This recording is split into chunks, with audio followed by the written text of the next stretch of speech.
Hello everyone, myself Dr. Renu from Government Girls College Sirohi, and in continuation to previous class of enzyme general introduction, today we are going to discuss about further details of enzyme.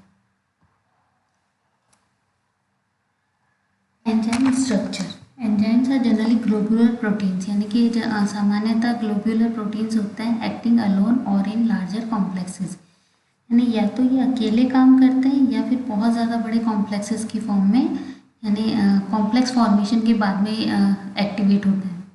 The sequence of the amino acid specifies the structure which in turns determine the catalytic activity of the enzymes. यानी कि जो enzymes के अंदर जो amino acids की sequence होती है वो उसकी स्पेसिफिक संरचना को दर्शाती है in terms to determine the catalytic activity. यानी एंजाइम की जो उत्प्रेरकीय क्रियाविधि होती है, उत्प्रेरकीय एक्टिविटी होती है, उसको डिटरमाइन करती है अमीनो एसिड की सीक्वेंस जो उसकी संरचना में प्रेजेंट होती है. Although structure determines function, a novel enzymatic activity can not yet be predicted from structure alone. यानी कि जो संरचना होती है वो उसके कार्यों को दर्शाती तो है, लेकिन एक अकेली संरचना को अपन इस तरीके से नहीं ले सकते हैं कि हम प्रेडिक्ट नहीं कर सकते हैं कि सिर्फ संरचना के आधार पर ही कि एंजाइम की एक्टिविटी क्या होगी.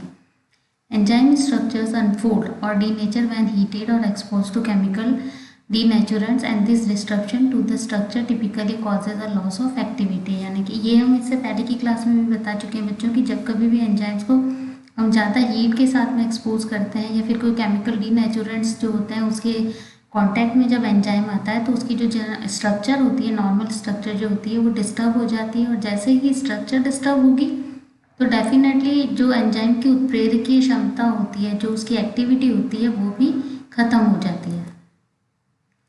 Enzymes are usually much larger than their substrates. यानी जो जिन पर काम करना होता है एंजाइम्स को, जो सबस्ट्रेट्स होते हैं उनसे बहुत ज़्यादा बड़े होते हैं generally enzyme. Size ranges from just 62 amino acid residue for a monomer of 4-oxaloprotonate tautomerase to over 2500 residues in the animal fatty acid synthesis. यानी कि इनकी जो साइज़ होती है बहुत छोटे मोनोमर जो 62 अमीनो एसिड रेजिड्यू से बने होते हैं वहाँ से लेकर के 2500 रेजिड्यूज तक के बने हुए जो एंजाइम्स होते हैं, जो कि जनरली फैटी एसिड सिंथेज जो एंजाइम है उस तरीके से, तो इतनी ज़्यादा इनकी जो साइज़ होती है वो वेरी करती है. Only a small portion of their structure is directly involve in catalysis the catalytic site. यानी कि इसका जो संरचना होती है उसका एक बहुत छोटा सा पोर्शन होता है, अप्रॉक्सीमेटली 2 से 4 अमीनो एसिड्स ही होते हैं जो डायरेक्टली जो इनकी कैटालिटिक साइट होती है उसके साथ डायरेक्ट इंट्रैक्शन में इन्वॉल्व होते हैं. This catalytic site is located next to one और more binding sites where residues orient the substrate. यानी कि ये जो कैटालिटिक साइट होती है वो जो इनकी बाइंडिंग साइट होती है जहाँ पर सबस्ट्रेट प्रेजेंट होता है, सबस्ट्रेट का जो ओरिएंटेशन होता है वो इस तरीके से होता है कि बाइंडिंग साइट होती है, उसके जस्ट पास में ही कैटालिटिक साइट प्रेजेंट होती है. The catalytic site and binding site together compose the enzymes active site. यानी कि कैटालिटिक साइट और इनकी जो बंधने वाली साइट होती है, बाइंडिंग साइट होती है, वो दोनों मिलकर के जो कॉम्प्लेक्स बनाती है उसे हम एक्टिव साइट कहते हैं. The remaining majority of the enzyme structure serves to maintain the precise orientation and dynamics of the active site. और इन ये जो डायरेक्ट कॉन्टैक्ट में आता है उसके अलावा जो अमीनो एसिड रेजिड्यूज होते हैं वो सब मिलकर के इसकी orientation of dynamics of the active site मतलब रिमेनिंग पार्ट का पोर्शन होती है, जो इसके मेन एक्टिव साइट के अलावा जो पोर्शन होता है वो बनाते हैं बचे हुए अमीनो एसिड्स. और mechanism, enzyme catalyse reaction occurs in at least 2 steps. यानी कि ये मिनिमम अगर हम कहें तो 2 स्टेप्स में कंप्लीट होती है जो एंजाइम से कैटालाइज रिएक्शंस होती है. In the first step an enzyme molecule E and the substrate molecule और molecules as colloids and react to form an intermediate compound called as enzyme substrate complex. यानी कि जो सबसे पहला फर्स्ट स्टेप होता है, इनिशियल स्टेप, उसमें enzyme का मॉलिक्यूल सबस्ट्रेट के मॉलिक्यूल के साथ में रिएक्शन करके एक इंटरमीडिएट कॉम्प्लेक्स बनाता है जिसे हम एंजाइम सबस्ट्रेट कॉम्प्लेक्स कहते हैं. This step is reversible because the complex can break apart into the original substrates and the free enzymes. मतलब ये जो हमारा फर्स्ट स्टेप होता है वो रिवर्सेबल होता है, क्योंकि अगर हम इसको वापस ब्रेक डाउन करें तो एंजाइम और सबस्ट्रेट आपस में अलग होकर के वापस से सेपरेट किए जा सकते हैं। Once the enzyme substrate complex form, the enzyme is able to catalyse the formation of product. यानी कि एक बार अगर ये कॉम्प्लेक्स बन गया तो उसके बाद में एंजाइम जो होता है वो प्रोडक्ट फॉर्मेशन के लिए कैटालिसिस की प्रोसेस को शुरू करता है, which is then release from the enzyme surface. The enzyme action basically happens in 2 steps. First में हमने बता दिया कि एंजाइम और जो रिएक्टेंट और सबस्ट्रेट होते हैं वो रिएक्शन करके कॉम्प्लेक्स फॉर्मेशन करते हैं। Then in second step disintegration of the complex molecules to give the product. Second step में इसका वापस से डिसइंटीग्रेशन होता है और एंजाइम वापस से अलग हो जाता है और हमें हमारा जो प्रोडक्ट होता है रिएक्शन का वो मिल जाता है। This slide is showing the diagrammatic representation of enzyme substrate complex formation, active site formation and the final product formation. Thus the whole catalytic action of the enzyme is summarized as enzyme plus substrate gives enzyme substrate complex, then enzyme product gives enzyme independently and product. Now structural specificity की संरचनात्मक रूप से उनमें क्या विशेषता पाई जाती है। Hydrogen bonding and other electrostatic interaction hold the enzyme and substrate together in the complex. यानी कि जब हमने ये कहा कि फर्स्ट स्टेप में एंजाइम और सबस्ट्रेट का कॉम्प्लेक्स बनता है तो कौन से बॉन्ड्स होते हैं जो इसके लिए रेस्पॉन्सिबल होते हैं। तो फर्स्ट मेनली जो होता है वो हाइड्रोजन बॉन्डिंग होती है और कुछ इलेक्ट्रोस्टैटिक इंटरेक्शन मिलता है एंजाइम और सबस्ट्रेट के बीच में जो कॉम्प्लेक्स फॉर्मेशन में हेल्प करता है। The structural feature or functional group on the enzyme that participate in these interactions are located in a cleft or a pocket on the enzyme surface। यानी कि enzyme का वो फंक्शनल ग्रुप या वह संरचना जो इस कॉम्प्लेक्स के फॉर्मेशन में पार्टिसिपेट करती है वो एक पॉकेट नुमा या एक खांच नुमा संरचना होती है जो एंजाइम की सतह पर पाई जाती है। This pocket where the enzyme combines with the substrate and transform the substrate to product is called the active site of the enzyme. और यही वो पॉकेट वाली ही वो जगह होती है जहाँ पर एंजाइम सबस्ट्रेट आपस में कॉम्प्लेक्स फॉर्मेशन करते हैं, जिसे हम एक्टिव साइट ऑफ एंजाइम कहते हैं। It possess a unique conformation including correct positional bonding group. This is complementary to the structure of the substrate।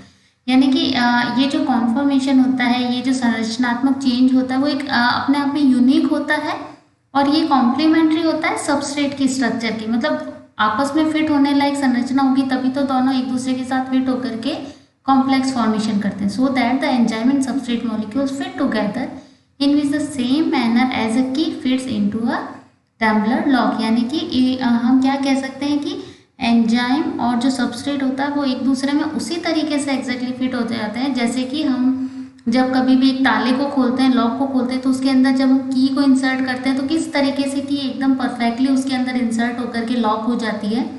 तो एंजाइम और सबस्ट्रेट भी इसी फिनोमिनन पर काम करते हैं। To explain the observed specificity of enzyme in 1894 Emil Fischer proposed that both the enzyme and the substrate possess specific complementary geometric shapes that fits exactly into one another। यानी कि enzyme की इसी specificity को देखते हुए Emil Fischer ने सबसे पहले ये बात बताई थी कि एंजाइम और सबस्ट्रेट दोनों में कॉम्प्लीमेंट्री जियोमेट्रिक शेप होता है इनका एक परफेक्टली, और ये शेप जो होता है वो एक दूसरे के साथ एग्जैक्टली मैच होता है। In fact, an early model described the formation of this enzyme-substrate complex was called as the lock and key model. This model portrayed the enzyme as conformationally rigid and able to bond only to substrate that exactly fit the active site। और lock and key model यही कहता है कि enzyme की जो conformational जो structure होती है वो रिजिड होती है, वो सिर्फ उसी सबस्ट्रेट के साथ बॉन्ड बनाएगी जो कि उसकी एक्टिव साइट के साथ में परफेक्टली मैच हो। Now the slide is showing the diagrammatic representation of the lock and key model of enzyme action. In A, first we can say both the substrate and the active site of the enzyme have complementary structure and bonding group. They fit together as a key fit a lock। आप slide में देख सकते हैं बच्चों कि lock को बता रखा है, लॉक एंजाइम की तरह रिप्रेजेंट कर रहे हैं हम, जो की है वो हमारा सबस्ट्रेट है और किस तरीके से एक जो की होती है सबस्ट्रेट होता है वो लॉक के अंदर परफेक्टली जा करके फिट हो जाता है एग्जैक्टली उसी तरीके से जैसे एंजाइम में जो पॉकेट प्रेजेंट होती है, सबस्ट्रेट उसमें जाकर के एक्टिव साइट पर जाकर के बाउंड हो जाता है। Then the catalytic reaction occurs while the two are bonded together in the enzyme substrate complex. और उसके बाद में एक बार एंजाइम सबस्ट्रेट कॉम्प्लेक्स बन जाता है तो कैटालिटिक रिएक्शन परफॉर्म होती है, एंजाइम फिर से सेपरेट हो जाता है और हमें हमारा रिएक्शन में जो प्रोडक्ट मिलना होता है वो मिल जाता है. Working on the precise three-dimensional structure of numerous enzymes has enabled chemists to refine the original lock and key model of the enzyme action. They discovered that the binding of a substrate often leads to large conformational change in the enzyme as well as to change the structure of the substrate. यानी कि जब scientist ने बहुत सारे three dimensional structures पर study की तो उन्होंने बताया कि ये जो बाइंडिंग साइट होती है सबस्ट्रेट की often leads to a large conformational change हो जाता है उसके अंदर एंजाइम की जो कॉन्फॉर्मेशन साइज होती है उसके अकॉर्डिंगली. तो एंजाइम और सबस्ट्रेट दोनों की साइज में कॉन्फॉर्मेशनल चेंज होता है जिसके अकॉर्डिंग वो एक दूसरे के साथ में फिर बाइंड हो जाते हैं. Later in 1958, Daniel Koslin suggests a modification to the lock and key model. Since enzymes are rather flexible structure, the active site is continuously reshaped by interaction with the substrate. As the substrate interact with the enzyme, known as the induced fit model. बाद में कॉस्लिन एक scientist थे जिन्होंने बताया कि enzyme की जो structure होती है वो रिजिड नहीं होकर के इंस्टेंटली फ्लेक्सिबल होती है और जो एक्टिव साइट होती है वो कंटिन्यूसली अपने आप को रीशेप्ड करती रहती है, यानी कि वो अपने शेप को कंटिन्यूसली चेंज करती रहती है according to shape of substrate. यानी कि उनका जो इंट्रैक्शन जैसे ही सबस्ट्रेट के साथ होता है तो वो खुद से ही अपनी जो एक्टिव साइट होती है उसका शेप चेंज करके सबस्ट्रेट के जैसे कर लेता है जिससे कि दोनों एक दूसरे के साथ में परफेक्टली मैच होकर के फिट हो सके. इस थ्योरी को हम इंड्यूस्ड फिट मॉडल कहते हैं. This model state that enzyme can undergo a change in conformation when they bind substrate molecules and the active site has a shape complementary to that of the substrate only after the substrate is bound. यानी कि यह theory यह कहती है कि substrate एक बार bound होगा उसके बाद में ही एंजाइम की जो एक्टिव साइट होती है उसमें कुछ ऐसे कॉन्फॉर्मेशनल चेंज होते हैं कि दोनों की बॉन्डिंग परफेक्टली फिट होकर के प्रोडक्ट फॉर्मेशन करती है. After catalysis the enzyme resume its original structure. और जैसे ही एक बार कैटालिसिस की प्रोसेस कंप्लीट होती है, जैसे ही हमें फाइनल प्रोडक्ट मिलता है तो एंजाइम जो होता है वो फिर से अपने प्रीवियस फॉर्म में आ जाता है, फिर से रीशेप हो जाता है जैसा कि शेप उसका सबस्ट्रेट से रिएक्शन करने से पहले था. Now this slide is showing the diagrammatic representation of induced fit model of enzyme action. The enzyme hexokinase without its substrate is bound to the active site and the enzyme conformational change dramatically when the substrate bind to it, resulting in addition interaction between hexokinase and glucose. इसमें बता रखा है कि जैसे ही उसके साथ में substrate आकर के जुड़ता है एंजाइम, दोनों प्रोडक्ट जो होते हैं अपने उसमें कॉन्फॉर्मेशनल चेंजेस होते हैं और हमें फाइनल प्रोडक्ट फॉर्मेशन मिलता है. Students, this is all about the activity and mechanism of enzyme action. Thank you.